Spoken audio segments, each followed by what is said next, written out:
Hey everyone, Shaun Stevenson here, author of the Throne series, and it's time for my July reading roundup.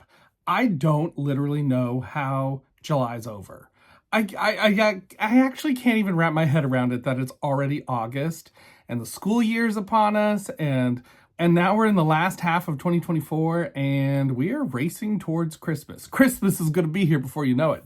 So here it comes. But we gotta look back at July for a moment and see what we read and how little we read, because I did not read a ton of books in July, I'm not gonna lie. I was actually at summer camp for a little bit of that as a camp counselor and then camp speaker, and I also was sick for quite a while, so I feel like my reading this past month just kind of fell into a slump. And then the last couple weeks of July, I was reading a book that was so frustrating to read, but I wanted to finish it so badly. I will have a review of it because I did finish it, but I did not finish it in July. But it took up a lot of my July. It took up like 13 days of my July. So we'll talk about that book. But first, let's talk about the other books I read, because it really kind of was a mixed bag sort of month. So I started off the month reading The Green Star of Oz by Roger S. Baum. And you can check out my review for this one, but I did not really love this book. In fact, this was like a weird misfire, in my opinion, for an Oz story. Most Oz books I really enjoy, and I have enjoyed them all. But this one, I couldn't find much to like about it because it was just so confusing. The journey to the end was pretty good, but there were no answers in the end. You don't get any answers to any of the questions you have. And it wasn't in like a good way. Well, you know how sometimes there are books where you don't get answers to things, but it's okay because you're able to like have theories about, ooh, this is what it was, because it gave you enough breadcrumbs and possibilities. This just straight up forgot plot lines, left things dangling, and was just not that great, unfortunately. So kind of a sour beginning to July, not gonna lie, but that's what this was. But then things picked up pretty quick because I read a Goosebumps book. I read Goosebumps number 45, Ghost Camp, which was so appropriate since I was at camp and it was a lot of fun. So this one was a great Goosebumps book. If you have not read this one, I highly recommend it. I think this is a really well done story. It has some real spooky moments. It has some very interesting moments for a Goosebumps book, and apparently, you all have told me there is a sequel to this one in the Series 2000 series. So I cannot wait to read that one because I'm so intrigued by what would a return to Ghost Camp be like. So this one's definitely a good Goosebumps book. I highly recommend. I think in my review, I actually was a tiny bit more negative than I am now because I've been thinking about this book quite a bit. And I feel like this one was a really pretty solid book. The next book I read was the third book in the Janitor series, which is Curse of the Broom Staff by Tyler Whitesides. Now this book, it was quite a bit longer than other books that I've been reading, and it was a lot of fun. I really enjoyed this book.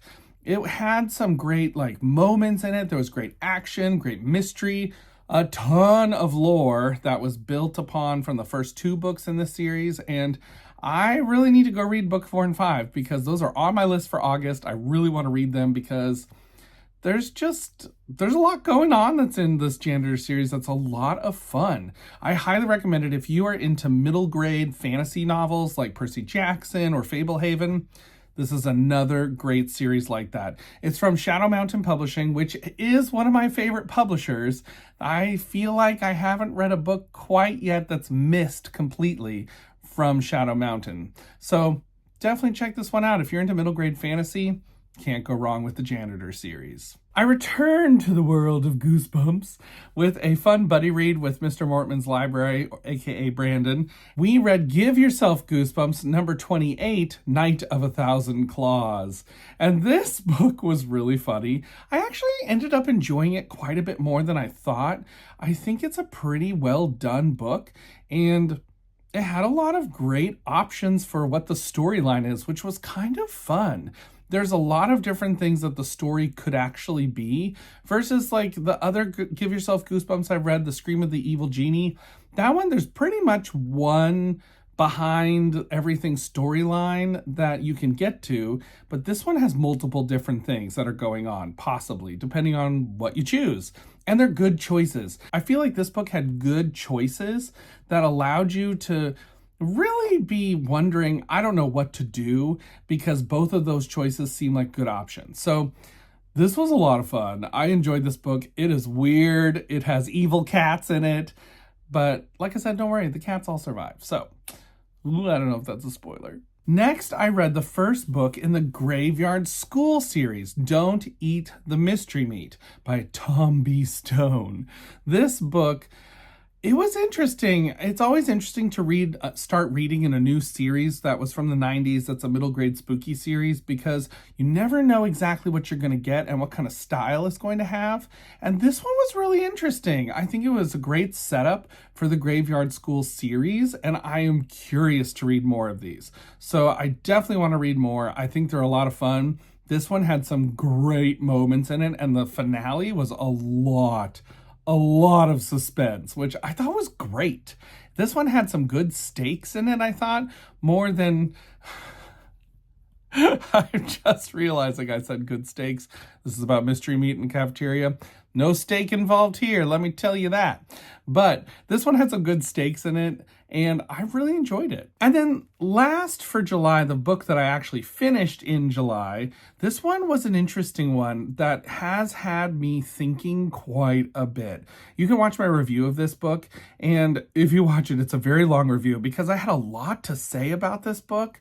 And I kind of wish I could have gone into spoilers, because I think there's some important things to talk about in terms of spoilers with this book. This is just one of those books that causes a conversation. Frank L. Cole's newest book that's not released quite yet, The Legend of the Last Library.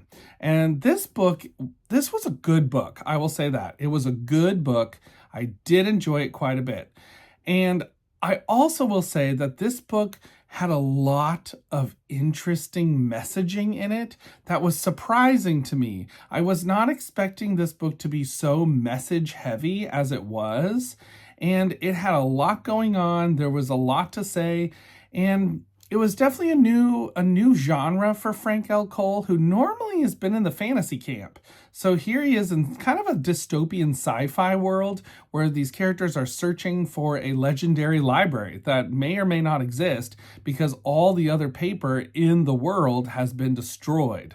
So there's some interesting things going on here, a lot of commentary about current events, I would say, and that's what made it kind of an interesting book. My review of this book, like I said, was long because I had a lot to say about it. So if you want to hear more about this book, go check out that review. So those were all the books I read in the month of July. Not that many. As you can tell, it was kind of a light reading month for me. But like I said, I was at camp. I got sick for a week. So that was like 3 weeks of my July just gone. So I'll tell you more about the other book that sucked up the last part of my July. And I won't probably have very good things to say about that book. It was one of those books that you were like, I want to finish this book, even though I don't really like this book, because I'm hoping it turns around, but also, if it doesn't turn around, I got things to say. So watch for that review. So until next time, everybody, keep reading. Bye.